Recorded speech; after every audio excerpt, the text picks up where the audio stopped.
स्वागत है इस प्यारे से टीसीजीगेट के बेहतरीन से प्लेटफॉर्म पर। और कल था हमारा सेंटर ऑफ मास का लेक्चर नंबर 4। आज होने वाला है सेंटर ऑफ मास का लेक्चर नंबर 5। कल आपने सिर्फ पीवाईक्यू देखे थे और आज हम आगे बढ़ाते हैं अपनी क्लास को और कुछ कंसेप्ट को, कुछ चीज़ों को जानने का प्रयास करते हैं। देखिए, हमने पिछली क्लास में इंटरनल फोर्सेस के बारे में जाना था और ये जाना था कि इंटरनल फोर्सेस क्या होते हैं। एक्शन रिएक्शन के कारण सिस्टम के अंदर होते हैं और जिसकी वजह से जो नेट फोर्स होता है उनका वो ज़ीरो आता है। Internal forces can't change of momentum of system, acceleration of center of mass, velocity of center of mass, and motion of center of mass. But internal forces can change kinetic energy, potential energy, and total mechanical energy. और ये पढ़ा था कि अगर आपका F external zero है तो इसका मतलब मोमेंटम कंजर्व किया जा सकता है, लेकिन अगर आपका F एक्सटर्नल ज़ीरो नहीं है इसका मतलब मोमेंटम कंजर्व नहीं किया जा सकता। अगर नॉन कंजर्वेटिव के द्वारा किया गया वर्क ज़ीरो है तब आप मैकेनिकल एनर्जी कंजर्वेशन लगा सकते हैं, और अगर आपको वर्क एनर्जी थ्योरम लगानी है तो आपको यूज़ करना पड़ेगा इनर्शियल फ्रेम से, मतलब चेंज इनर्शियल फ्रेम का आपको यूज़ करना पड़ेगा। और हमने ये पढ़ा था एफ एक्सटर्नल बराबर होता है m A centre of mass, p बराबर m b centre of mass, f external बराबर d p by d t, और इम्पल्स क्या होता है चेंज इन मोमेंटम या integration of f dot d t. तो जो भी हमने पढ़ा था उसका रिवीजन करा। और हमने क्या पढ़ा था, हमने देखा था कि बॉम्ब फटता कैसे है, बॉम्ब फटने में क्या समय लगता है, बॉम्ब का फटना हो, बुलेट में से गन में से बुलेट का निकलना हो, या कैनन में से शैल का फायर होना हो, तोप में से गोला का बाहर निकलना हो, उन सब में यही कंसेप्ट हमें देखने को मिलता है कि ये इंटरनल फोर्सेस के वजह से फटता है। ये सब होने में बहुत कम समय का, बहुत फ्रैक्शन ऑफ सेकेंड या फ्रैक्शन ऑफ टाइम हमें यहाँ पे देखने को मिलता है। और अगर आपको एनर्जी ऑफ एक्सप्लोजन निकालनी है तो फाइनल एनर्जी काइनेटिक एनर्जी में से इनिशियल काइनेटिक एनर्जी माइनस करनी पड़ेगी। एक्सप्लोजन जो होता है वो मोशन ऑफ सेंटर ऑफ मास को चेंज नहीं करता, वो सिर्फ किसको चेंज करता है, काइनेटिक एनर्जी को। चलिए, जब जैसे हमारे पास गन है, गन में क्या होता है, कितनी बढ़िया गन बनाई है महाराज, मज़ा ही आ गया। ये गन है जी, कितनी बढ़िया गन है। छोड़ो, इससे अच्छा तो ये वाली गन अच्छी लगती है। ये गन है, ठीक है। तो ये गन है, तो जब हम गन में से फायर करते हैं तो बुलेट क्या होती है, आगे की तरफ निकल जाती है, और फिर ये गन पीछे की तरफ क्या हो जाती है, रिकॉइल होती है।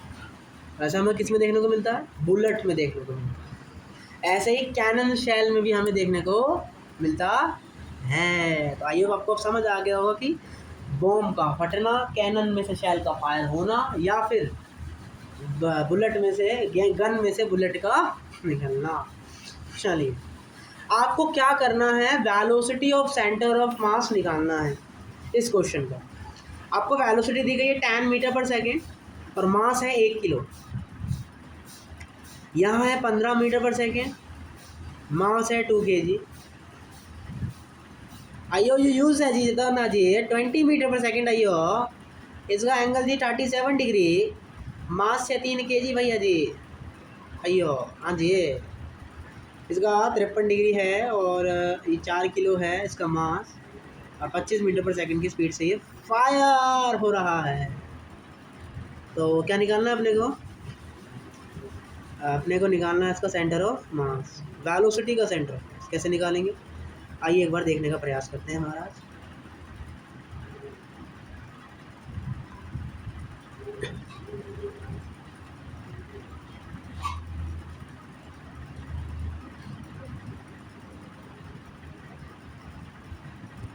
देखिए,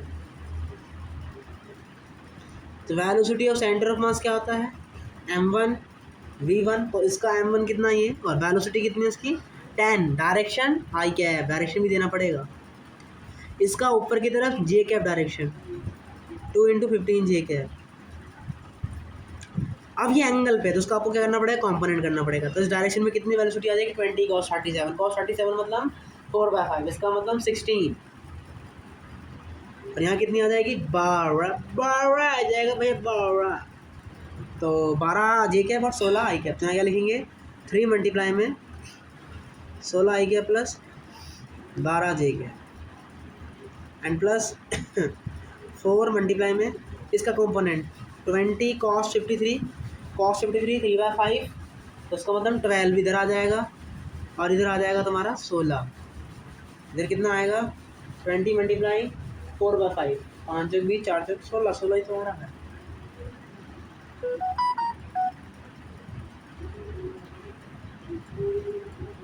फिफ्टी 25 है सर ये। ओके ओके 25 है तो इधर कितना आएगा 25 मल्टीप्लाई 4/5, मतलब 20 आ जाएगा नीचे की तरफ और इधर कितना आ जाएगा हमारा 25 मल्टीप्लाई में 3/5 मतलब 15, मतलब -15 आई क्या एंड प्लस -20 जे क्या।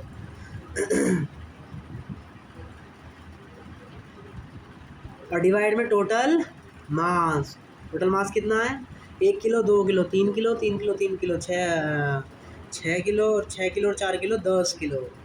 अब बस ये 10 आई कैप आ गया, 30 जे कैप आ गया, 48 आई कैप आ गया, 36 जे कैप आ गया, -8 आई कैप आ गया और -80 जे कैप आ गया। तो आई कैप में क्या क्या आ रहा है 10 आ रहा है, 48 आ रहा है, 10 और 48 58 और ये 60, तो कितना बचा माइनस का 2 आई कैप। अब जे कैप की बात करते हैं, 20 चौक 80, 12 तिया 36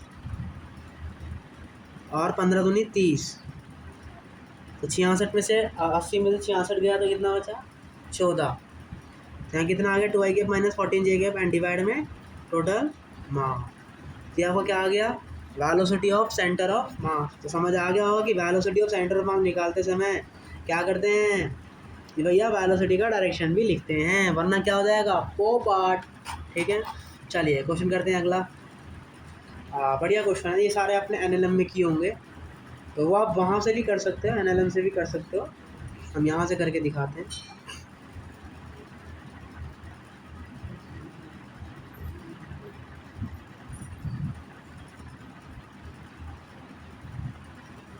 ये 15 kg का है जी और ये टान kg का है जी। तो क्या निकालना है आपको ACM निकालना है, तो उसके लिए पहले आपको एक्सीलरेशन निकालना पड़ेगा। तो निकालते हैं एक्सीलरेशन। तो उसके लिए आपको FBD बनाना पड़ेगा, वहाँ से बाबू मोशाय FBD बनाना पड़ेगा। कैसे बनाएंगे, नीचे लगेगा क्या 150, ऊपर लगेगा टेंशन, नीचे लगेगा 100, ऊपर लगेगा टेंशन। इसका एक्सीलरेशन नीचे की तरफ, इसका एक्सीलरेशन ऊपर की तरफ, दोनों में ही ये एक्सीलरेशन होगा।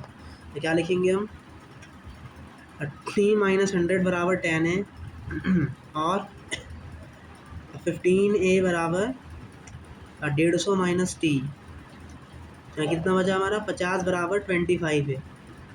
तो एक्सीलरेशन कितना आ गया 2 आ गया सर, 2 आ गया हमारा एक्सीलरेशन। इसका एक्सीलरेशन कितना आ गया आपका 2 आ गया। तो अगर आपको एक्सीलरेशन पता लग गया है तो अब आप क्या निकाल लोगे ACM। तो ACM क्या होता है बैंक का घोटाला है।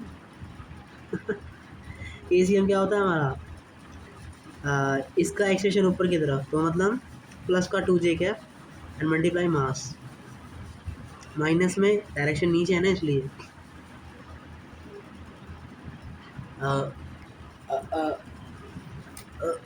15 सॉरी इसका 10 है ना, इसका 15 × 2 जे कैप और डिवाइड में टोटल मास, 15 दूनी 30 और 10 दूनी 20, तो कितना आया 10/25 माइनस का जे कैप।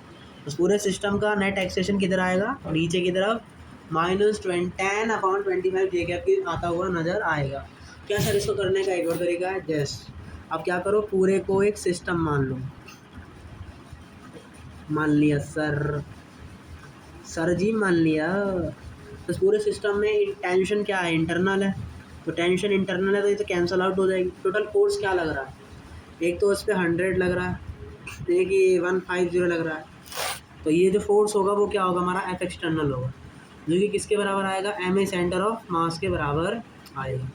और यहाँ पे क्या लग रहा है 2T लग रही है जो कि इंटरनल नहीं है। यहाँ पे टेंशन क्या आ गई हमारी 2T आ गई, तो F एक्सटर्नल की जगह क्या लिखेंगे 2T, ऊपर की तरफ 2T जे कैप। अब आपको क्या करना पड़ेगा खाली, और यहाँ MA सेंटर ऑफ मास, क्योंकि ये सब तो इंटरनल हो गए ना MG वगैरह, ये सब तो MG तो पूरा सिस्टम मान लिया ना आपने। अगर पूरा सिस्टम मान लिया तो उस पूरे सिस्टम पे क्या हो रहा है, इधर 2T लग रहा है और इसका जो भी मास होगा वो टोटल मास कितना है 25 5, तो यहाँ 25 पे सेंटर ऑफ मास आ जाएगा। तो बस आप एक टेंशन निकालेंगे, टेंशन आप निकाल सकते हो, 10 टेंशन निकाल सकते हो। कैसे आएगी? T-100 बराबर ma और एक्सप्रेशन कितना आया था 2। तो मतलब आपका वो घूम फिर के वो सारी कहानी करनी ही पड़ेगी। तो इसका मतलब है कि हमने जो पढ़ा है ना कि एफ एक्सटर्नल बराबर M A centre of mass आता है, तो उससे करते हैं तो भी हमारा कितना आता है -10/25 जे कैप। लेकिन दोनों में वही काम करना पड़ जाएगा। तो आप जो भी सही लगे आप वो लगा सकते हो। हमने ये लगाया, आप इन चीज़ों से इनको जो है कर सकते हो। चलिए मोटा भाई अगला करते हैं। ठीक है,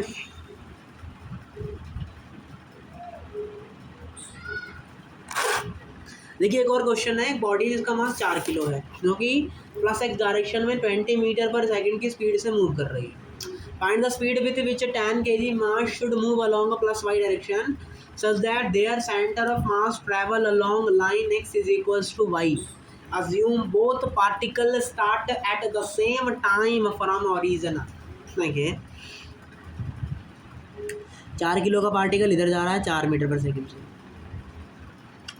10 किलो का पार्टिकल इधर जा रहा है v वेलोसिटी से, और जो इसका सेंटर ऑफ मास है, v सेंटर ऑफ मास है, वो यहाँ मूव कर रहा है। x बराबर y तो यही होता है ना, ओरिजिन से जाती है लाइन, यही सेंटर ऑफ मास है। तो मतलब ये इधर जा रहा है x वाला और y वाला ऐसे जा रहा है, जिसकी वजह से इसका सेंटर ऑफ मास यहाँ कहीं आते हुए नज़र आ रहा है। तो आपसे पूछा क्या है, इस 10 kg के जो v वेलोसिटी है वो बतानी है। ठीक है, देखिए अभी सेंटर ऑफ मास निकाल दे तो वो क्या आएगा,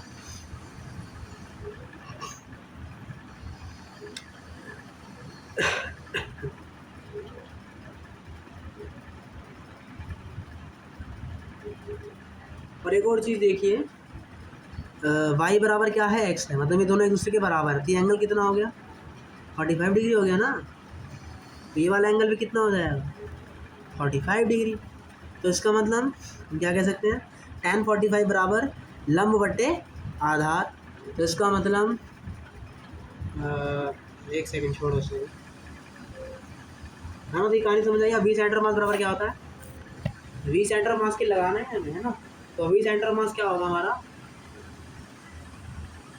4 मल्टीप्लाई में 20 आई कैप प्लस 4 मल्टीप्लाई में कितना है 10 मल्टीप्लाई में वी जे कैप और डिवाइड में टोटल मास 14 kg।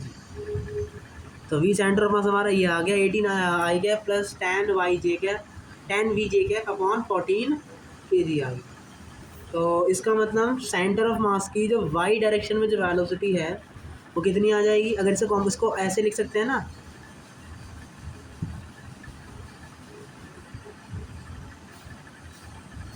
तो इसका मतलब y में वेलोसिटी इतनी है और x में वेलोसिटी ये है।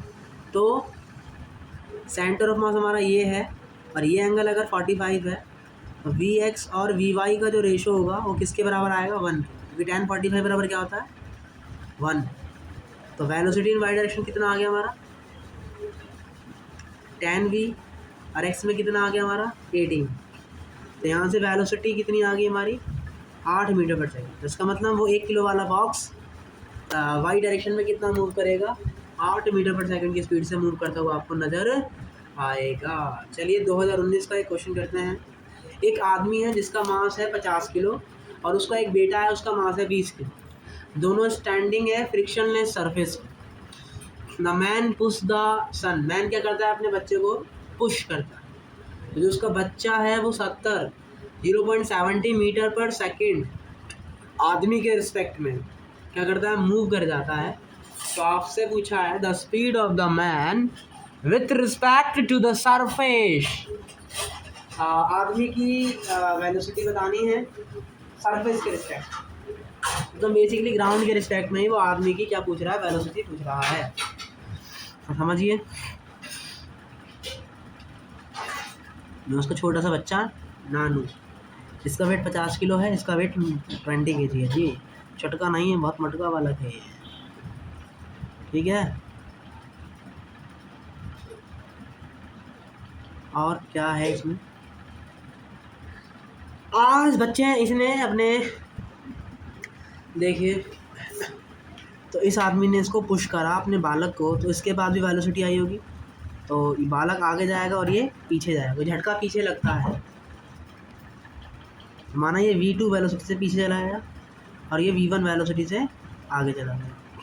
तो क्वेश्चन ने क्या कहा है, वेलोसिटी ऑफ मैन, अच्छा velocity of son with respect to man, मतलब इसको अगर ए बोलूँ उसको बी बोलूँ, ए की बी के रिस्पेक्ट में वेलोसिटी कितनी है 0.70, इसका मतलब velocity of A minus velocity of A, पीछे की डायरेक्शन है तो यहाँ क्या हो जाएगी प्लस हो जाएगी। इसका मतलब v1 प्लस v2 का वैल्यू कितना दिया है अपने को 0.70 दिया हुआ है, पॉइंट के बाद 70 काटा जा सकता है तो कितना आ जाएगा यहाँ पे 0.7 आ जाएगा। अब एक और बात क्या है, इसमें क्या मोमेंटम कंजर्व हो सकता है, अगर एक्सटर्नल एक्स की बात करें तो एक्स में बॉय और मैन दोनों को मिला के ही सिस्टम बना हुआ है, तो क्या बाहर से कोई फोर्स लगा है, बिल्कुल नहीं है, क्योंकि सरफेस कैसी है स्मूथ है।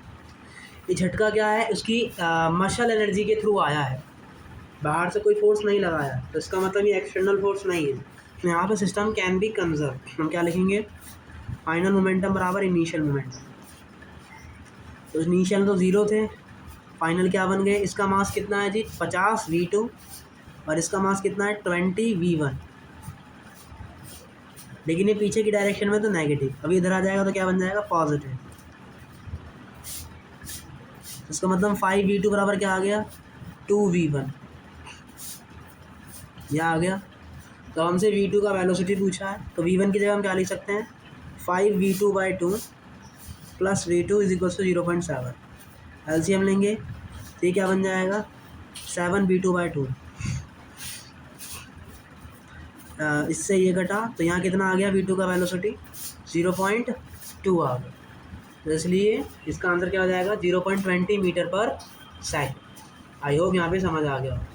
क्या यहाँ मैकेनिकल एनर्जी कंजर्व कर सकते हैं, mechanical energy can be conserve और नॉट। तो मैकेनिकल एनर्जी वहाँ कंजर्व होती है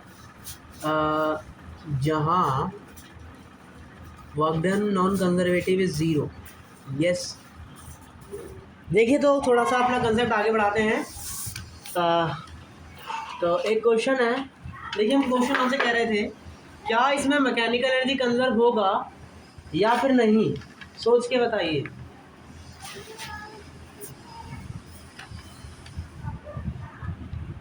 तो मैकेनिकल एनर्जी कहाँ लगता है, जहाँ पर work done by non conservative force is 0, basically जहाँ इंटरनल फोर्सेस ना हो, है ना। लेकिन यहाँ पर मस्कुलर फोर्स इंटरनल फोर्सेस है जो कि यहाँ पे वर्क करवाने में सहायता कर रहा है, तो इसलिए यहाँ पर आप क्या नहीं लगा सकते, मैकेनिकल एनर्जी कंजर्व नहीं कर सकते, याद रखिएगा, ठीक है। चलिए, एक बॉम्ब है जो कि हमने प्लेस किया है 3 फ्रैगमेंट इन मास रेयो 1 2 3, एक बॉम्ब है जो कि 3 हिस्सों में फटने के बाद इन 3 हिस्सों में बट गया, ठीक है। एक प्लस एक्स में जाता है ये वाला 20 मीटर पर सेकंड की स्पीड से, दूसरा हिस्सा जाता है वाई में प्लस वाई में 10 मीटर पर सेकंड की स्पीड से, और तीसरा जो चाचा हमारा उसका आपको वेलोसिटी निकालना है। तो इनिशियल में क्या होगा, टोटल मास कितना होगा 6 kg, अगर मैं तीनों को मिला के तो बना है वो, तो उसका मास 6 होगा, तो उसका अगर मास 6 kg है तो उसका 1 kg, इसका 2 kg, इसका 3 kg है। तो स्टार्टिंग में क्या होगा, ये रेस्ट पर होगा, ये इंटरनल फोर्सेस की वजह से फटा है, इसका मतलब यहाँ पे मोमेंटम कंजर्व किया जा सकता है। तो फाइनल मोमेंटम बराबर इनिशियल मोमेंटम, सो इनिशियल तो 0 हो गया, फाइनल में क्या आएगा मास 1 किलो और वेलोसिटी है 20 आई का, प्लस मास 2 किलो और वेलोसिटी कितनी थी 10 जे क्या, और तीसरी हमें निकलवानी है, तो यहाँ कितनी आ जाएगी इसकी वेलोसिटी 20 आई कैप माइनस का 20 जे कैप एंड डिवाइड में 3, तो ये अपने यहाँ पे क्या हो जाएगा आंसर हो जाएगा। ओके, तो आपको ऐसे जो है यहाँ पे करना था। और अगर आपसे क्या बोलता है एक्सप्लॉजन, जब ये फटा तो उसकी एनर्जी बताइए, तो आप कैसे निकालेंगे? कुछ नहीं करते, final kinetic energy minus initial kinetic energy कर दोगे, इनिशियली 0 हो जाएगी, फाइनल में आप इसकी लिखोगे, 2 किलो वाले पार्टिकल की लिखोगे, 3 किलो पार्टिकल की लिखोगे, 1 किलो वाले पार्टिकल की लिखोगे और उन सभी की एनर्जी का सम कर दोगे, तब आपको एनर्जी ऑफ एक्सप्लॉजन मिल जाएगा। आई होप आपका जो भी डाउट होगा it's can be clear. Yes sir, doubt clear है। चलिए आप आगे बढ़िए और अपना काम करवाइए। चलिए काम करते हैं, कुछ क्वेश्चन सॉल्व करते हैं। एक क्वेश्चन आपको कल होमवर्क में दिया था जो कि 28 जनवरी शिफ्ट 1 का क्वेश्चन था। क्वेश्चन कह रहा है कि सिग्मा आपको दिया है, ये sigma naught X upon A B, और आपको एक्स सेंटर ऑफ मास और वाई सेंटर ऑफ मास निकालना है। अगर उसका एक्स में लेंथ ए है और वाई में लेंथ बी है, मतलब ये कहानी है मोटा भाई, ये है, इसका लेंथ बी है और इसका लेंथ ए है, आपको सेंटर ऑफ मास पूछा है। तो देखो यार, अगर मैं बी का सेंटर ऑफ मास बोलूँगा तो ये तो फिक्स है ना, ये तो कांस्टेंट है, तो इसका सेंटर ऑफ मास कहाँ आएगा? बिल्कुल मिड में। तो इसका मतलब हमारा वाई सेंटर ऑफ मास क्या आ गया? हमारा b/2 आ गया। लेकिन क्या सर इस पूरे से यहाँ तक ए फिक्स है? नहीं फिक्स है। क्यों नहीं फिक्स है? यहाँ पे ए का वैल्यू कुछ और है, यहाँ पे ए का वैल्यू कुछ और है, यहाँ पे ए का वैल्यू कुछ और है, मतलब एक्स का वैल्यू बदलता जाता है। इसका मतलब यहाँ पर x फिक्स नहीं है, तो यहाँ पर आप a/2 करके नहीं निकाल सकते। तो हम क्या करेंगे? यहाँ पे इंटीग्रेशन का सहारा लेंगे। तो कैसे लिखेंगे? देखिए, तो एक्स सी एम क्या होता है? Integration of X D M. हम क्या करेंगे? एक्स लेंथ पे जाएंगे, छोटा सा पार्टिकल पकड़ेंगे। अब मास कैसे निकालेंगे? मास बराबर क्या होगा? उसका डेंसिटी मल्टीप्लाई में उसका एरिया। एरिया क्या होगा? a इंटू बी होगा। तो ये हमारा क्या आ गया? इसका एरिया आ गया। ठीक है, एरिया क्या आ गया हमारा? a इंटू बी आ गया। ओके, a इंटू बी ना, सॉरी एक सेकेंड, ऐसा कुछ था ना हमारा, ये कहानी थी। हम एक्स लेंथ पे गए थे, छोटा सा पार्टिकल आपने पकड़ा था, तो लेंथ चौड़ाई कितनी होगी? dx, और लेंथ कितना आ गया? b। तो यहाँ पे एरिया क्या आ जाएगा? dx मल्टीप्लाई में b आ जाएगा। तो एरिया क्या आ गया? dx मल्टीप्लाई में b आ गया। तो इसका मतलब हम dm का वैल्यू क्या लिखेंगे? सिग्मा इंटू dx मल्टीप्लाई में b। तो क्या यूज़ करेंगे? इंटीग्रेशन ऑफ x और dm का वैल्यू सिग्मा। सिग्मा का वैल्यू कितना दिया क्वेश्चन में? Sigma naught X upon A B, और यहाँ क्या है? dx upon b। b से b कटा और डिवाइड में सिग्मा इंटू ये वाली सारी कहानी।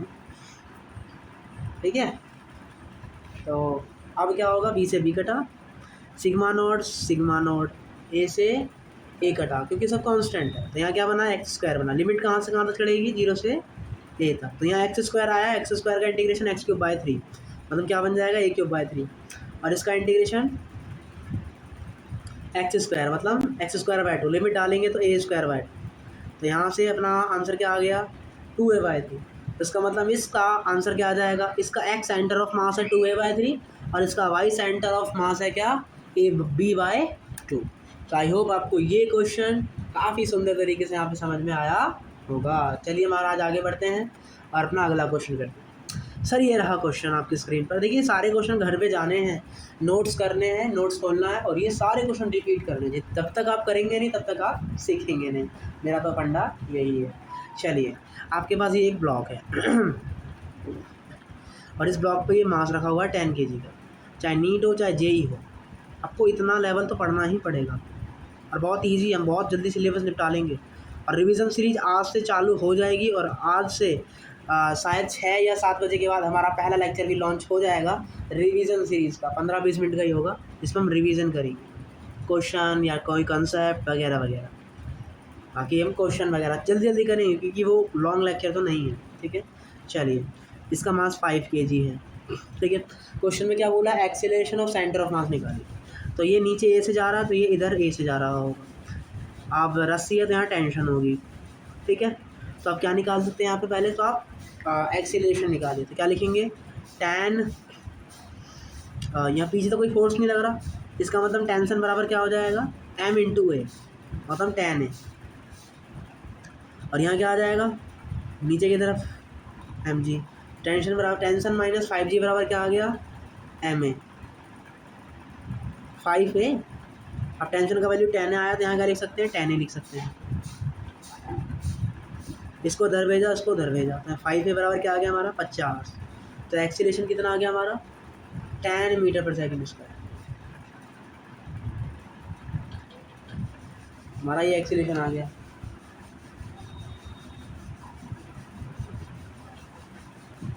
एक सेकंड, एक गड़बड़ हुई। क्या गड़बड़ हुई? फोर्स कौन सा बड़ा है, ये वाला बड़ा है ना, तो इसका मतलब हमने साइन गलत ले लिया ना, गलत हो गया। साइन देख के लेने पड़ते हैं ना बेटा, साइन देख के लेना। mg बड़ा है, नीचे टेंशन बराबर है। अब यहाँ 50 बराबर क्या हो जाएगा 15 है। तो यहाँ से एक्सीलरेशन कितना आ जाएगा 10/3 जे कैप और नीचे की डायरेक्शन। ये आपका एक्सीलरेशन आ गया दोनों ब्लॉक का। अब आप क्या करेंगे, यूज़ करिए। ACM बराबर 10 kg वाले ब्लॉक पर x में लग रहा है, तो इसका मतलब वहाँ क्या जाएगा प्लस का 10/3 आई कैप और मास कितना है उसका 10 kg प्लस माइनस 10/3 जे कैप और इसका मास कितना है 5 kg एंड डिवाइड बाय 15। इस तरीके से आपका ये क्या आ जाएगा, यहाँ पे acceleration of centre of mass आ जाएगा। आई होप आपको समझ आया होगा। बहुत ईजी कंसेप्ट है, कुछ भी नहीं है इसमें। चलिए, दो बॉल है आपके पास, एक बॉल ए है, एक बॉल बी है। ए वाली जो बॉल है उसका मास है m और एक बार बी वाली जो बॉल है उसका मास है 2m। दोनों को आपने प्रोजेक्टेड अप किया है, मतलब आपने ऊपर की तरफ फेंका है। Initial velocity on height of centre of mass, find maximum height of centre of मास। कैसे करेंगे, क्या कहा है देखिए, ये आपका और टोटल हाइट है इसकी 120 मीटर। आपने जो बॉल बी है उसको जो है आपने ऊपर की तरफ फेंका है और इसका स्पीड है 25 मीटर पर सेकेंड और इसका मास है 2m। और साथ ही में आपने एक और बॉल को फेंका है जिसका मास है 10 मीटर पर सेकेंड ऊपर की तरफ, ठीक है सर, और इसका मास है m। ओके, कोई डाउट? No doubt. चलिए, अब क्या कहानी है, आपसे बोला है कि आपको यू सेंटर ऑफ मास निकालना है इनिशियल। तो भैया तो कुछ है ही नहीं यार, यू सेंटर ऑफ मास बराबर क्या होगा m into centre of m into velocity, mass plus mass, same he direction में दोनों, 10 डिवाइड में टोटल मास 3m। मास 50 10 60, तो यू सेंटर ऑफ मास कितना आ गया हमारे यहाँ पे 20 metre per second square. I hope आपको यहाँ पे समझ आया होगा। अब हम निकालेंगे क्या, HI सेंटर ऑफ मास। तो वो क्या होता है, अब ब्लॉक बी का डिस्प्लेसमेंट और फिर ब्लॉक ए का displacement and divide total mass. तो H इनिशियल सेंटर ऑफ मास क्या आ जाएगा हमारा मास, और जो ब्लॉक बी है वो टोटल 120 चलेगा हमारा, और जो ब्लॉक ए है वो तो 0 पर ही है ना, वो तो वही है, टोटल उसने हाइट ट्रैवल कर रखा है, इसका मतलब उसका डिस्प्लेसमेंट 0 हो गया। तो यहाँ प्लस में 2 मल्टीप्लाई में 0 और डिवाइड में 3m, ये तो 0 हो गया। तो यहाँ से हमारा HI सेंटर ऑफ मास कितना आ गया 40 मीटर आ गया, ठीक है। आई होप आपको ये समझ में आया हो। अब देखिए ये सेंटर ऑफ मास निकाल, समझिएगा, ये वाला जो ब्लॉक है इससे एक्सीलरेशन नीचे लग रहा है, इस पर भी एक्सीलरेशन नीचे लग रहा है, मतलब आपको एक्सीलरेशन पता है, मास भी आपको पता है। तो मास कितना है m minus G minus 2mg and divide में 3m। तो क्या बन गया ये 3mg minus and divide by 3m। तो यहाँ से एक्सीलरेशन ऑफ सेंटर ऑफ मास कितना आ गया -g। इसका मतलब दोनों जो बॉल है वो हवा में नीचे की तरफ जाते हुए आपको नज़र आएंगी। आई होप आपको यहाँ पर ये छोटा सा कंसेप्ट समझ में आया होगा, ठीक है। लेकिन क्वेश्चन में जो दूसरा क्वेश्चन है, आपने फर्स्ट क्वेश्चन तो निकाल लिया, initial velocity, height of centre of mass, acceleration of centre of मास सब निकाल दिया। अब आपसे बोला है maximum height of centre of मास बताइए, मतलब maximum height of centre of mass. तो आपने H इनिशियल सेंटर ऑफ मास निकाल लिया ना, बिल्कुल निकाल लिया सर। तो ऐसे देखिए, तो इसका मतलब आप यहाँ से क्वेश्चन को हल करिए। आपका जो पार्टिकल है वो दोनों पार्टिकल यहाँ कहीं होंगे और दोनों का जो बी सेंटर ऑफ मास कितना आया, दोनों वेलोसिटी का सेंटर किधर है। आपको कभी भी maximum height of centre of मास निकालना है तो आपको सेंटर ऑफ मास से हल करना है। इन दोनों का सेंटर ऑफ मास कहाँ था, यहाँ था। सेंटर ऑफ मास से वेलोसिटी कितनी थी 20 मीटर पर सेकेंड। अगर ये 20 मीटर पर सेकेंड वेलोसिटी है तो इसका हाइट कितना होगा, ये कितना मैक्सिमम हाइट ट्रैवल करेगी। और कैसे निकालते हैं आप 2u² से, u² 2g से, और u कौन सा y डायरेक्शन वाला, मतलब 400/2g। इसका मतलब ये कितना मैक्सिमम हाइट ट्रैवल करेगा 20 मीटर। तो टोटल हाइट कितनी आ जाएगी अपनी 40 + 20। तो इसका मतलब maximum height travel centre of mass is 60 metre. तो आई होप ये वाला क्वेश्चन यहाँ पे डिस्कस हुआ होगा और आपको समझ में आ गया होगा। चलिए अपना क्वेश्चन नंबर 41 करते हैं।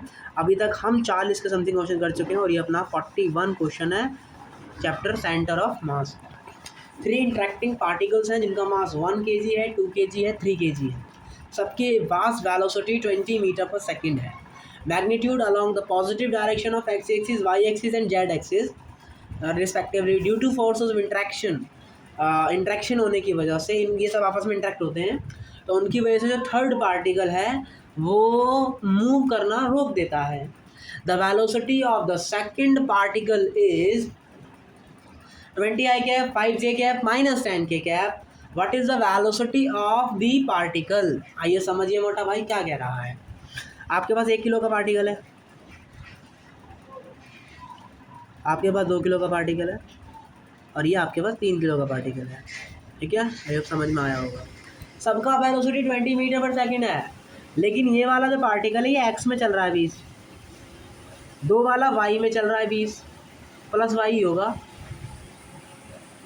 और जेड वाला प्लस जेड में चल रहा है 20 की स्पीड। अब होता क्या है, ये सब आपस में टक्कर करते हैं तो होता क्या है कि अपना जो तीसरा पार्टिकल है इसका वेलोसिटी क्या होता है 0 हो जाता है।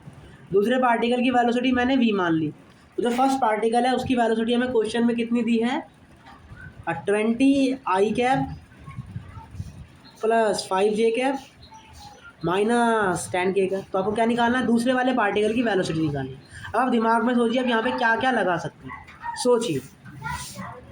हमने अभी तक सर क्या क्या पढ़ा है, हमने वेलोसिटी सेंटर ऑफ मास पढ़ लिया, वो सब निकाल के तो यहाँ पे आ सकने वाला नहीं है। आपने मैकेनिकल एनर्जी कंजर्वेशन बताया था, आपने मोमेंटम कंजर्वेशन बताया था, तो सर मैकेनिकल एनर्जी कंजर्वेशन से तो नहीं कर सकते। सर यहाँ पर हमें नज़र आ रहा है कि कोई भी एक्सटर्नल फोर्स नहीं है, सब इंटरनल फोर्स की वजह से हुआ है। इसका मतलब यहाँ क्या कंजर्व कर सकते हैं, मोमेंटम कंजर्व कर सकते हैं। तो अगर यहाँ मोमेंटम कंजर्व कर सकते हैं तो मोमेंटम क्या होता है, देखो कभी भी अगर आपका एफ एक्सटर्नल 0 आता है तो मोमेंटम कंजर्व कर दीजिए। तो फाइनल मोमेंटम बराबर इनिशियल मोमेंटम, तो फाइनल मोमेंटम क्या आएगा, थर्ड पार्टिकल का 0, दूसरे पार्टिकल का निकलवाना है। फर्स्ट पार्टिकल की वेलोसिटी कितनी है 1 मल्टीप्लाई में उसका कितना दिया है आपको 1 सेकेंड, ये सेकेंड पार्टिकल का दिया है और फर्स्ट पार्टिकल का पूछा है, कुछ नहीं बस यहाँ 1 इसका मास 1 kg हो जाएगा और यहाँ 2 से मल्टीप्लाई और हो जाएगा। यहाँ कितना आ जाएगा हमारा, ये आ जाएगा 20 I cap plus 45 J cap minus 10 K cap। Okay sir, लिख दिया हमने यहाँ पे। अरे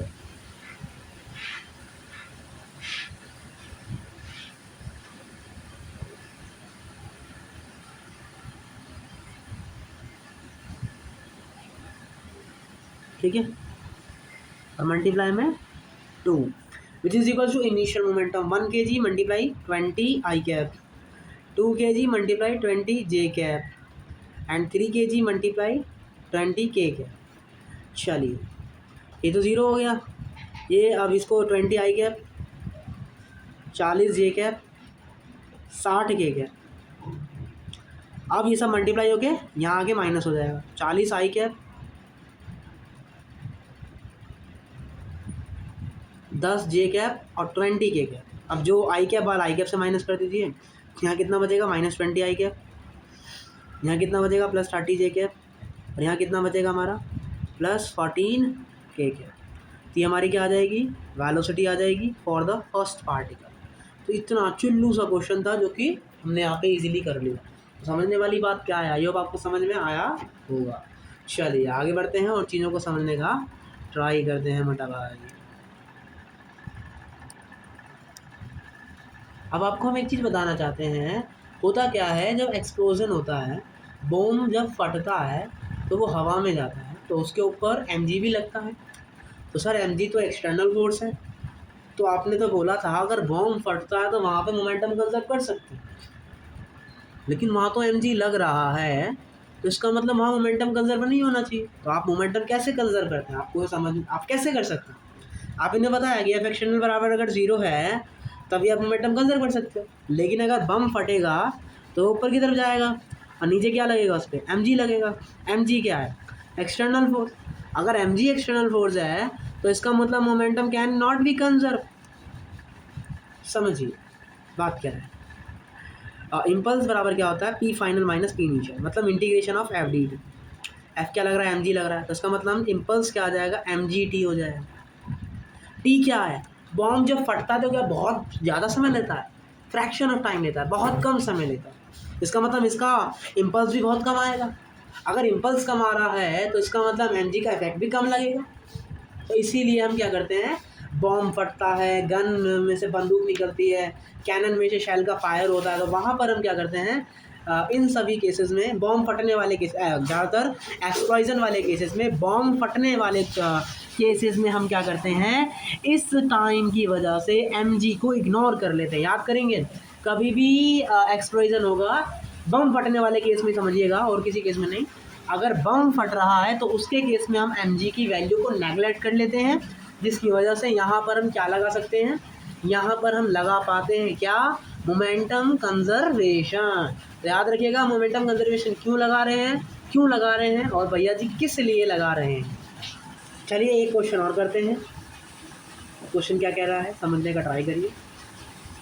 एक 12 किलो का कुछ है projectile is fired at an angle of 37 degree above the horizontal with an initial speed of 50 meter per second.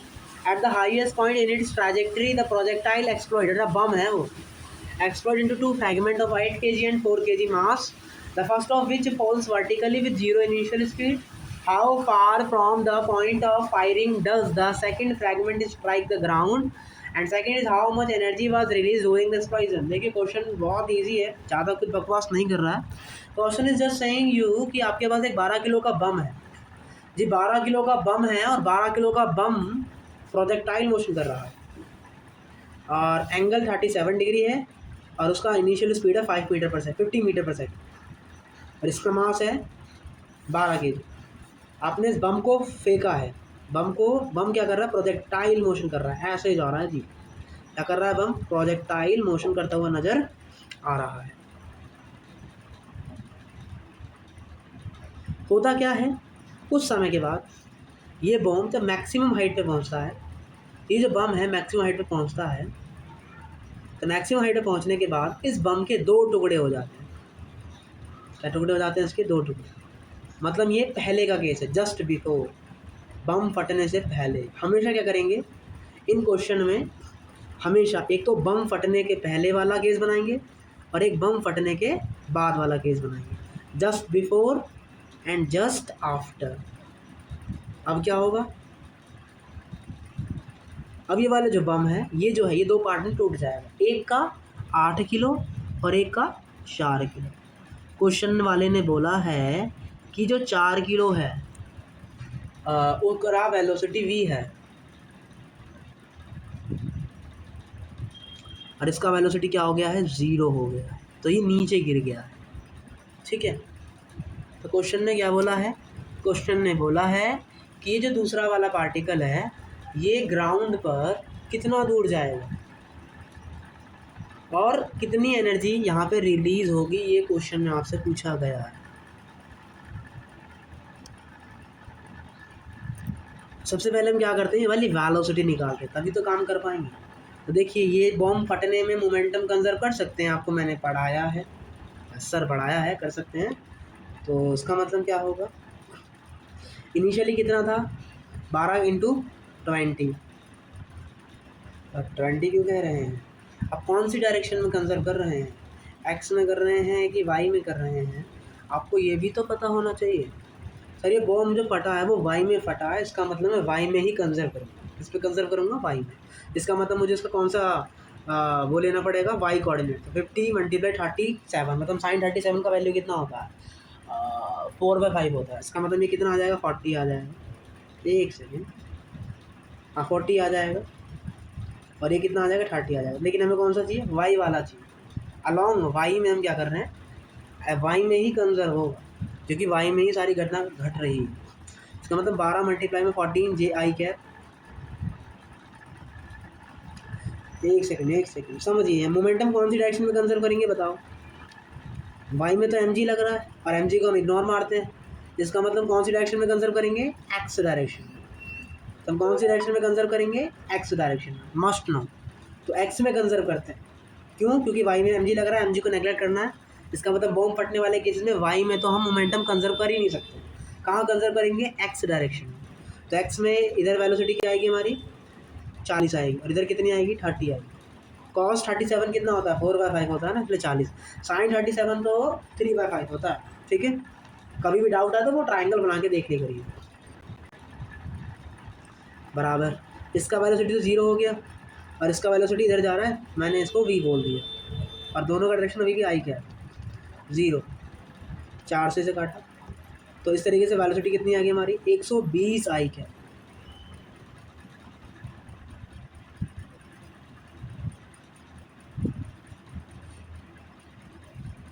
कितनी आएगी, 120 आई के। समझिए मैंने 40 लिखा क्यों है, अभी भी समझ नहीं आ रहा। देखिए ये पार्टिकल यहाँ पहुँचा और यहाँ पे फटा, तो मतलब ये वाले केस मुझे लेने हैं और ये वाले केस लेने हैं। यहाँ पर कौन सी वेलोसिटी आएगी, सिर्फ वाई एक्स में वेलोसिटी आएगी, क्योंकि वाई वाला कोऑर्डिनेट तो 0 हो जाएगा। तो वाई में वेलोसिटी कितनी आएगी, 40, और फिर कुछ समय के बाद ये फट के ये हो गया। तो मुझे मोमेंटम इस वाले केस के लिए कंजर्व करना है। मोमेंटम कौन से केस के लिए कंजर्व करना है, इस वाले केस के लिए, कि भैया ये 12 किलो का पार्टिकल था, पहले यहाँ था, फिर ये फट के 2 पार्टिकल में टूट गया। तो 12 किलो वाला पार्टिकल जब यहाँ था तो यहाँ इसकी वेलोसिटी कितनी थी, 40। तो मतलब मोमेंटम कहाँ कंजर्व होगा, एक्स डायरेक्शन में, और यहाँ लगेगा। तो मतलब 12 × 40 है क्या लिखेंगे, और एक्स में ही बाद में टूटा भी, इसकी वेलोसिटी 0 होगी और इसका वेलोसिटी v हो गया। इस तरीके से इसका वेलोसिटी कितना आ गया, 120 आई क्या था। ओके चलिए, लेकिन अब आपको सर निकालना है कि वो जो दूसरा वाला पार्टिकल है वो कितना दूरी तय करेगा। तो हम क्या करते हैं, यहाँ देखें तो टोटल ये क्या होगा, टोटल मेरा r होगा। जब ये पार्टिकल यहाँ पहुँचेगा तो ये कितना डिस्टेंस ट्रैवल करेगा, इसका आधा। लेकिन अब जो दूसरा वाला पार्टिकल है वो यहाँ नहीं रुकेगा, उसका वेलोसिटी मिल गया है, उसका मतलब वो थोड़ा दूर और चला जाएगा। तो कितना दूर जाएगा, माना x दूर जाएगा, तो वो x वैल्यू में निकालना पड़ेगा। और ये स्टार्टिंग में कितना चलेगा, r/2 चलेगा। तो वो r/2 कैसे निकालेंगे, समझिए r/2 कैसे निकालेंगे। तो r/2 कैसे निकालेंगे, r बराबर क्या होता है हमारा, ux uy/2g। तो u का वैल्यू कितना है, सॉरी 2ux uy/, ये होता है ना, हाँ बिल्कुल, और 2 से भाग कर देंगे, r/2 जी। तो इसका मतलब वेलोसिटी इन x 40, वाई इन 120, तो कितना आ गया, 120 मीटर आ गया रेंज। हाइट निकालें, टोटल हाइट कितनी है, मैक्सिमम हाइट कितना ट्रैवल किया है। तो क्या से होगा वो, u²/2g से। तो u कौन सा, वाई वाला, वाई में कितना 30 है, उसका स्क्वायर एंड डिवाइड में 2g। यहाँ से कितना आ गया हमारा, 45 मीटर आ गया। इसका मतलब मैक्सिमम हाइट 45 मीटर है, और जो रेंज है r/2 वो कितना है, 120 मीटर। इसका मतलब अगर मैं डायग्राम बनाऊँ तो मुझे क्या नज़र आ रहा है, ये कहानी, यहाँ पे वो फट के 120 मीटर पर सेकंड, ये वाला पार्टिकल तो यहीं आके नीचे उतर गया, यहाँ गिर गया ये वाला पार्टिकल। लेकिन इस वाले पार्टिकल ने इतना दूरी तो पहले ट्रैवल किया होगा, 120 मीटर। अब उसे ये दूरी निकालना है, तो ये दूरी कैसे निकलेगा, एस बराबर ut + ½ at² से निकाल सकते हैं। लेकिन उसके लिए में क्या लगाना पड़ेगा, टाइम लिखना पड़ेगा। जितना पार्टिकल इसको यहाँ से यहाँ आने में लगेगा, उतना ही टाइम इस वाले पार्टिकल को यहाँ जाने में भी लगेगा। तो मैं यहाँ लगा देता हूँ दूसरा इक्वेशन, डिस्प्लेसमेंट बराबर ut + ½ at²। अब इसकी वेलोसिटी क्या हो गई है, 0 हो गई है, 8 किलो वाले पार्टिकल की वेलोसिटी, और डिस्प्लेसमेंट नेगेटिव -45 -½ g/t²। 2 पंजे 10, 5 × 45। तो यहाँ से टाइम कितना आ गया आपका, 3 सेकेंड। तो इसका मतलब आपको x निकालना है, वेलोसिटी कितनी है 120, कितना समय चलेगा, 3 सेकेंड के लिए। इसका मतलब वो कितना डिस्टेंस ट्रैवल करेगा, 360 मीटर। लेकिन इनिशियल पोजीशन से कितना डिस्टेंस ट्रैवल करेगा, 360 + 120। तो इसका मतलब वो वाला पार्टिकल 480 मीटर का डिस्टेंस जो है ट्रैवल करता हुआ आपको नज़र आएगा। दूसरा क्वेश्चन पूछा था एनर्जी ऑफ एक्सप्लोजन, तो आपको V2 और V1 माइनस करना है, and final kinetic energy minus initial kinetic energy. Final में क्या आएगी, ½ मास किसका आ जाएगा 4 किलो वाले, क्योंकि 8 किलो वाले का तो 0 हो गया वैसे ही, और इसका स्क्वायर, वेलोसिटी का स्क्वायर, माइनस इनिशियल क्या था 12 किलो का मास था और उसका स्पीड था 50 था क्या था, और 40 था ना। अरे भैया फटा कहाँ से है, जब उसका स्पीड 40 हो गया था ना तो वहाँ से लगा रहे हैं ना, यहाँ पे 40 का स्क्वायर आया। ठीक है, तो 2 दूनी 4, 2 6 12, 12 का स्क्वायर 144 मल्टीप्लाई 2 माइनस 4 का स्क्वायर 16 और मल्टीप्लाई 6। सॉल्व करके अपना यहाँ से एनर्जी ऑफ क्या आ जाएगा, एक्सप्रेशन आ जाएगा। बहुत सुंदर क्वेश्चन था, बहुत इंटरेस्टिंग था, बहुत अच्छा क्वेश्चन था, कंसेप्ट क्लियर करने वाला क्वेश्चन था, और मेरे हिसाब से आपको यहाँ पे समझ आ गया। अब देखिए एक कंसेप्ट आएगा, एक वेलोसिटी आएगी, इसको आपको पहले समझ लेना चाहिए। और हम समझते हैं मजल वेलोसिटी होता क्या है, मज़े लेने वाली वेलोसिटी नहीं है, ये होती है मजल वेलोसिटी। क्या होता है ये हमारा मजल वेलोसिटी, मजा लो वेलोसिटी।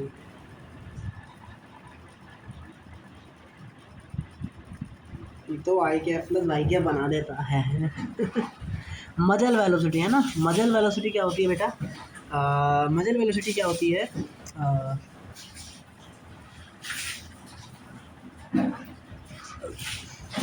बुलेट या सेल की बुलेट या सेल की वेलोसिटी किसके रिस्पेक्ट में, जिससे वो फायर हो रहा है, उसको क्या बोलते हैं, मजल वेलोसिटी। क्या बोलते हैं उसको, मजल वेलोसिटी। इसका मतलब क्या है, मान लीजिए ये आपकी बंदूक है और इस बंदूक से बुलेट फायर हो रही है, तो इस बुलेट की जो मजल वेलोसिटी क्या होगी, इस बुलेट की वेलोसिटी किसके रिस्पेक्ट में, इसके रिस्पेक्ट में। ओके,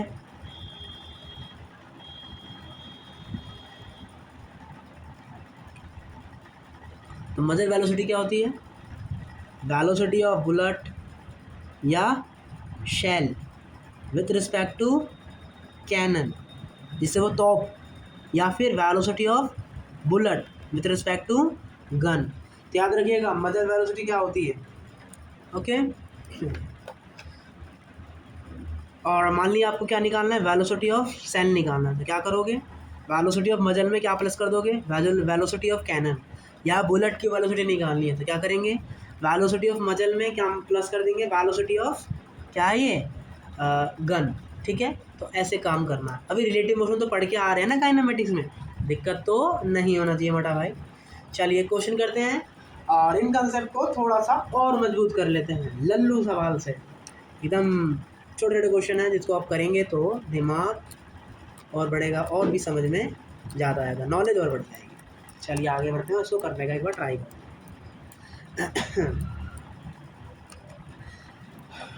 देखिए क्वेश्चन कह रहा है एक टैंक है, क्या है जी, एक टैंक है, शायद ऐसा क्वेश्चन हमने किया भी है, नहीं ऐसा कभी नहीं किया अभी तक,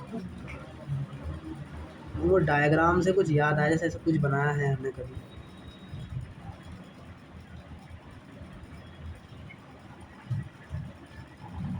ये हमारा टैंक हो गया, क्या बात है, आप तो डायग्राम भी गजब बना है।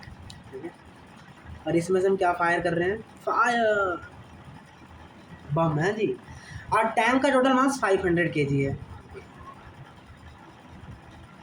अब आपने क्या किया, इसमें से शेल फायर किया है और उसका वजन है 25 किलो, मतलब अब टैंक का वजन 25 kg घट जाएगा।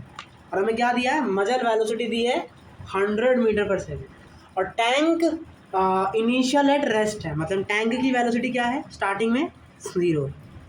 और शेल की वेलोसिटी कैसे निकालेंगे, मजल की वेलोसिटी में प्लस कर दो टैंक की वेलोसिटी, तो क्या मिल जाएगी, वेलोसिटी ऑफ शेल। तो मजल की वेलोसिटी कितनी है 100 मीटर पर सेकेंड, आई की डायरेक्शन ही मान लेते हैं, और इसका 0, तो इसका मतलब वेलोसिटी ऑफ शेल कितना आ गया 100 आई क्या।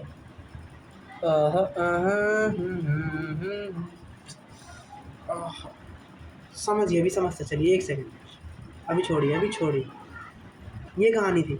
मजल वेलोसिटी कितनी दिया है, मैं 100 मीटर पर सेकेंड दिया है, अभी सिर्फ इतना याद रखें। होगा क्या मेरे बच्चे, मंजूर खुदा, जो मंजूर खुदा चाहेगा वही होगा, है ना। तो ऐसे क्वेश्चन में क्या करते हैं, दोनों डायग्राम बनाते हैं, अरे एक सेकेंड, एक तो फायर होने से पहले का डायग्राम और एक फायर होने के बाद का डायग्राम।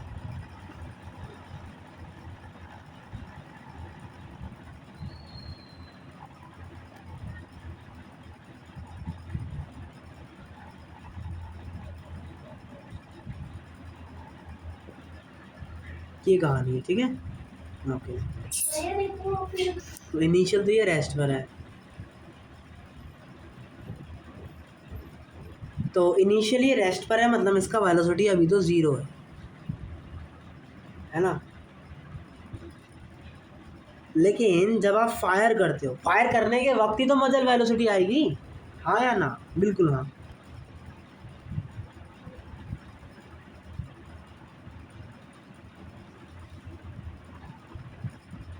फायर करने के बाद ही तो आएगी। अब आपने फायर किया है, तो जो शेल है वो आगे की तरफ मूव करेगा और झटका पीछे की तरफ आएगा, तो ये वी वेलोसिटी से पीछे मूव करेगा। तो इसका वेलोसिटी क्या आएगा? मजल वेलोसिटी कितनी है? 100। उसमें क्या प्लस करनी होती है? टैंक की वेलोसिटी डायरेक्शन के साथ बराबर शेल की वेलोसिटी। इसका मतलब शेल की वेलोसिटी क्या आ जाएगी? 100 माइनस वी आ जाएगी, 100 माइनस वी आ जाएगी शेल की वेलोसिटी। तो आपने शेल की वेलोसिटी निकाल ली, टैंक की वेलोसिटी निकाल ली। क्या मोमेंटम कंजर्व हो सकता है? बिल्कुल, इंटरनल फोर्सेस हो रहे हैं तो यहाँ पे मोमेंटम कंजर्व हो सकता है। और हम क्या करते हैं, मोमेंटम कंजर्वेशन ग्राउंड फ्रेम से लगाते हैं, इसलिए हम क्या ले रहे हैं? वेलोसिटी ऑफ शेल निकाल रहे हैं, इसीलिए, ठीक है। तो क्या लिखेंगे? इनिशियल मोमेंटम 0, फाइनल मोमेंटम क्या हो जाएगा हमारा? मास अब कितना हो जाएगा? 475 किलो मल्टीप्लाई वेलोसिटी, पीछे की डायरेक्शन में तो minus, and plus velocity of shell multiply mass, आगे की डायरेक्शन में तो प्लस। तो इधर चला जाएगा तो क्या हो जाएगा? पॉजिटिव हो जाएगा। 25 से 75 काटेंगे, कितनी बार में जाएगा? 25 से कम 25, 7 में 5 गया 2, 25 में 225, मतलब ये 19 भी आ गया और ये 100 माइनस भी आ गया। अब भी इधर आ जाएगा तो 20 भी बन जाएगा। तो यहाँ से वेलोसिटी कितनी आ गई? किसकी? टैंक की वेलोसिटी कितनी आ गई? 5 मीटर पर सेकेंड। और शेल की वेलोसिटी कितनी आ गई? 95 metre per second. I hope आपको ये समझ में आ गया होगा। और बिल्कुल लल्लू सवाल था, बहुत ईजी क्वेश्चन। एक आध क्वेश्चन आपको होमवर्क में दिए, सेम कंसेप्ट है, आपको करना है, ठीक है। एक और क्वेश्चन आपको देते हैं, आइए उसको समझने का ट्राई करिए। देखिए, एक लड़का है जो कि एक खड़ा है, इस पे खड़ा है प्लेटफॉर्म पर, ठीक है, स्टैंडिंग ऑन अ प्लैंक पे खड़ा है। इस प्लैंक का मास है 80 किलो, मतलब ये भी मूव करेगा। ये स्मूथ सरफेस है और लड़के की और प्लैंक की जो सरफेस है वो रफ है, तभी तो वो चल पा रहा है, वरना चल ही नहीं पाता। सही बात है। इनिशियली सिस्टम रेस्ट पे था, मतलब वेलोसिटी 0 थी। इसका मास है 20 kg, बच्चा का मास है 20 kg। तो क्या करते हैं, एक तो स्टार्टिंग का बनाते हैं। अब क्या होगा, ये लड़का चलने की कोशिश करेगा। Now boy start moving on plank with speed 10 metre per second with respect to ground. इसका मतलब अब आपको ग्राउंड के रिस्पेक्ट में लड़के की वेलोसिटी दी है, तो आपको कुछ भी उल्टा सीधा करने की यहाँ पे ज़रूरत नहीं है। इसका मतलब है, अरे यार कॉपी नहीं किया,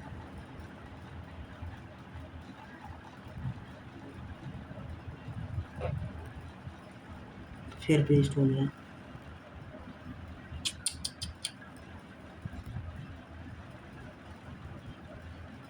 कॉपी, ठीक है। तो ये बिफोर है, जब ये लड़का मूव करना शुरू नहीं हुआ। हमेशा एक तो मूव करने से पहले, मूव करने के बाद। अब ये मूव करेगा तो आगे जाएगा 10 मीटर पर सेकंड से, ग्राउंड के रिस्पेक्ट में कोई छेड़खानी नहीं करेंगे। और ये आगे जाएगा तो पीछे वाला ब्लॉक कहाँ खींचेगा? पीछे की तरफ खींचेगा, और उसकी वेलोसिटी क्या आ जाएगी? वी आ जाएगी। आप आगे भी मान लोगे तो वेलोसिटी नेगेटिव आ जाएगी। आप समझ जाना कि आपका अपने डायरेक्शन गलत माना है, कुछ भी इसमें गलत नहीं है। मोमेंटम कंजर्व करेंगे तो इनिशियल तो 0 हो जाएगा, फाइनल में इसका मास, इसकी वेलोसिटी, और ये पीछे की तरफ माइनस इसका मास, इसकी वेलोसिटी। अब क्या होगा, 200 वाला उधर जाएगा तो क्या बन जाएगा? नेगेटिव, नेगेटिव से नेगेटिव कट जाएगा, तो यहाँ क्या आ जाएगा? 200 बराबर 80 भी। तो इस तरीके से वेलोसिटी बराबर क्या आ गया? 20/8। इसका मतलब 5/2 मीटर पर सेकेंड आ जाएगी अपनी इसकी वेलोसिटी। शायद अब आपको यहाँ पे ये समझ में आ गया होगा। और मान लीजिए अगर आपको विथ रिस्पेक्ट प्लांक देता तो क्या करते? तो आप क्या करते? आप सबसे पहले बोए की वेलोसिटी निकालते। तो क्या करते हैं? विथ रिस्पेक्ट टू प्लांक में से आप प्लांक की वेलोसिटी माइनस कर देंगे तो किसकी वेलोसिटी मिल जाएगी? बोए की। प्लांक की वेलोसिटी v है तो बोए की वेलोसिटी क्या हो जाएगी? tan minus we. माइनस क्यों करा? की डायरेक्शन पीछे। तो अब मोमेंटम कंजर कैसे लगता? v multiply 18 plus tan minus V multiply 20 is equals to 0। तो यहाँ बराबर आ जाएगा। अब 20 चौक 80, अब ये 5v इधर आ जाएगा बराबर में 20। तो यहाँ से वेलोसिटी कितनी आ जाएगी? 4 मीटर पर सेकेंड। तो अब आपको यहाँ पे समझ आ गया होगा। सॉरी 4 ही आ रही है ना? नहीं 4 नहीं 10 है ये तो। 2 मीटर पर सेकेंड आ रही है। इसका मतलब अब आप यहाँ पे समझ गए होंगे कि कब आपको विथ रिस्पेक्ट टू प्लांक लगाना है, कब ग्राउंड लगाना है, कब क्या करना है। आई होप आपको ये समझ में आया होगा और आपने अब मोमेंटम कंजर्व करने का टॉपिक सीख लिया होगा। तो आज की छोटी सी क्लास को यहीं रखते हैं। मिलते हैं कल अपने नए यंत्र के साथ। कल भी बहुत क्वेश्चन करेंगे और चीज़ों को आगे बढ़ाएंगे। यूं ही कहानी को आगे बढ़ाते रहेंगे और जल्द ही कुछ दिनों में अपना ये चैप्टर भी फिनिश होता हुआ आपको नज़र आएगा। कल हम इसी के कुछ क्वेश्चन करेंगे। आपको लगभग 10 से 2 या 3 के समथिंग क्वेश्चन दिए हैं, वो होमवर्क हैं, आपको करके लेके आने हैं। और फिर हम समझेंगे कि मैकेनिकल एनर्जी कंजर्वेशन आपको लगाना कैसे है। मतलब बेसिकली सेंटर ऑफ मास में ये आपको लगाना कैसे है, ये बेसिकली हम अपने कल की क्लास में डिस्कस करेंगे। कल की क्लास थोड़ी सी भारी हो सकती है, थोड़ा सा दिमाग से बाहर जा सकता है, थोड़ा सा इसका जो भी है कल का कंसेप्ट थोड़ा सा भारी होगा। तो पुराने चीज़ों को पढ़ के आएँ, उसको रिवाइज़ करके आएँ, क्योंकि हम कल सीखेंगे मोमेंटम कंजर्वेशन थ्योरम लगाना कैसे है और 2 ब्लॉक स्प्रिंग सिस्टम पर आप ये कैसे लगाएंगे वगैरह वगैरह हम जो हैं कल सीखते हुए नज़र आएंगे। तो be ready for tomorrow class. और जल्द ही करीबन संडे मंडे ट्यूसडे मतलब 7 तारीख तक ये चैप्टर फिनिश हो जाएगा। और उसके बाद फिर हम सर्कुलर मोशन फिनिश करेंगे अच्छे से 10 जुलाई तक। और 10 जुलाई से जैसे बोला है कि 10 या 11 से आपका फिज़िक्स का नया पोर्शन 12th क्लास का चालू हो जाएगा। तो मतलब हो जाएगा। अभी तक हम 11वीं क्लास के 5th मैकेनिक्स को निपटा चुके हैं, रोटेशनल मोशन रह गया, वो भी जल्द हो जाएगा। क्वेश्चन प्रैक्टिस करते रहिए और आज की रिवीजन सीरीज़ में आना मत भूलिएगा। मिलते हैं कल, तब तक के लिए टाटा बाय बाय, जय हिंद। पढ़ते रहिए, हंसते रहिए। जय हिंद।